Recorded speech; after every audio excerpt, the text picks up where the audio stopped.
அனைவருக்கும் வணக்கம். இந்த வீடியோவில் இன்னைக்கு ப்ரீ மார்க்கெட் அனலைஸில் எந்த ஸ்ட்ரைக் எங்கே சப்போர்ட் அண்ட் ரெசிஸ்டன்ஸ் எடுத்தால் மார்க்கெட் என்ன டைரக்ஷன் பார்க்கலாம். இது முழுக்க மேக்ஸ் அடிப்படையில் எடுக்கக்கூடியது.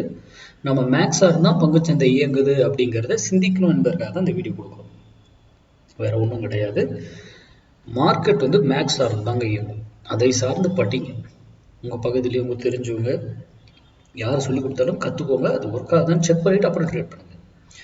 இது மாதிரி யூடியூப்பில் இன்ஸ்டா ஃபேஸ்புக் இதில் யார் கொடுத்தாலும் இன்க்ளூடிங் மீ நான் கொடுத்தாலும் அதை நம்பாதீங்க. முதல்ல அதை அனலைஸ் பண்ணுங்கள்.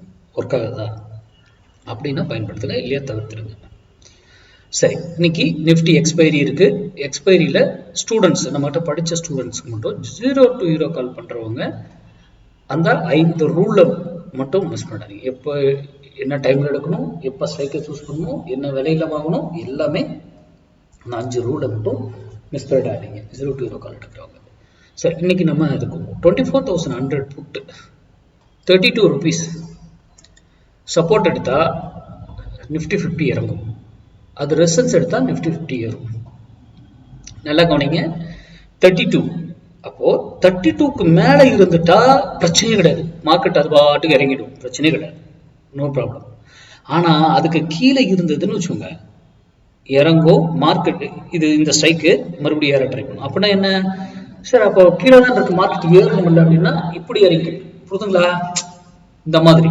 ஏன்னா டைம் வேல்யூ எக்ஸ்பைரி டே இல்லையா, எக்ஸ்பைரி டேவில் நம்ம ட்ரேட் பண்றதுக்கு அவ்வளவு சுவாரஸ்யமா இருக்கும்.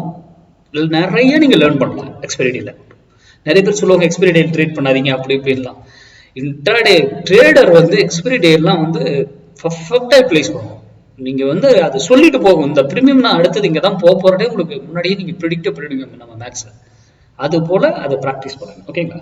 சரி, அது மட்டும் இல்ல, இது 32க்கு மேல போனாலும் ஒரு வேலையில திரும்பணும் ஆறா. அப்போ இங்க இன்னொரு டிசிஷன் ட்ரெண்ட் சேஞ்ச் பண்றதுக்கு வாய்ப்பு இருக்கு. அதே போலதான் கீழே வந்தாலும் ஒரு ட்ரெண்ட்ல திரும்பணும். அப்ப இங்க இன்னொரு ட்ரெண்ட் சேஞ்ச் ஆகிறதுக்கு சான்சஸ் இருக்கு. அது போல 1000 பாயிண்ட் ஏறினாலும் எங்கெங்க ட்ரெண்ட் சேஞ்ச் ஆகும், இறங்கினாலும் எங்கெங்க ட்ரெண்ட் சேஞ்ச் ஆகும் அப்படிங்கிறது மேக்ஸ். எல்லாம் பிஃபோர் கால்குலேஷன். நமக்கு லைவ்ல எந்த வேலையும் கிடையாது. நான் ஓப்பன் இன்ட்ரெஸ்ட் என்ன ஆக போகுதுன்னு தெரியாது, நியூஸ் என்ன வர போகுதுன்னு தெரியாது, என்ன பேட்டர்ன் ஃபார்மா இருக்க போகுதுன்னு தெரியாது. ஆனா நம்ம மேக்ஸ் வேல்யூல தான் அந்த ஓப்பன் இன்ட்ரெஸ்ட் இன்க்ரீஸ் ஆகுறதோ டிக்ரீஸ் ஆகுறதா இருக்கலாம், இல்ல பேட்டர்ன் ஃபார்ம் ஆகுறதா இருக்கலாம், இல்ல நியூஸ் வருதா, எல்லாமே அங்கதான் டிசைட் பண்ணணும். அங்க நம்ம சம் ரூல் வச்சு என்ட்ரி எடுக்கணும். அவ்வளவுதான், சிம்பிள். இது நடந்திருக்கா இல்லையா நம்ம போஸ்ட் மார்க்கெட் ரிப்போர்ட்ல பார்க்கலாம். நன்றி, வணக்கம், வாழ்க வளமுடன்.